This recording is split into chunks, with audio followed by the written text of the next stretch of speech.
Content viral झालं तरी reach वाढवण्यासाठी एक गोष्ट जबरदस्त काम करते, ती म्हणजे CTA. पण बहुतेक क्रिएटर्स ती योग्य पद्धतीने वापरत नाहीत. CTA म्हणजे कॉल टू ॲक्शन, म्हणजे तुमच्या व्ह्युअर्सना पुढं काय करायचं ते सांगणं. पण व्हायरल कॉन्टेंटमध्ये CTA वापरण्याची आर्ट वेगळी असते बरं का. पहिला CTA सॉफ्ट.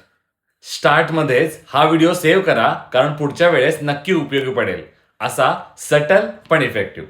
दुसरा एंगेजमेंट CTA मिडलमध्ये. थांबा, पुढचा पॉइंट हेवी आहे, चेक करा आमचे बाकीचे रील्स. हे रिटेन्शन वाढवणं, क्रॉस विविंग वाढवण्याचं काम करतं. तिसरा कन्व्हर्जन CTA जो एंडमध्ये वापरतात. जर तुम्हाला हा व्हिडिओ हेल्पफुल वाटला तर कमेंट करा हेल्पफुल आणि फॉलो करा डिजिटल मार्केटिंग मराठी अशाच आणखी टिप्ससाठी. CTA म्हणजे फक्त बोलणं नाही, ती एक ट्रिगर आहे जी अल्गोरिदम आणि ऑडियन्स दोघांनाही सिग्नल देते. कॉन्टेंटला व्हायरल करायचं असेल ना तर CTA स्किप करू नका, ती तुमची एंगेजमेंट मशीन आहे.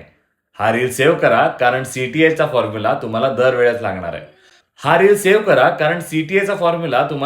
लागणार आहे. आणि कमेंट करा CTA जर पुढचा भाग रिटेन्शन फॉर्म्युला 2.0 हवा असेल तर.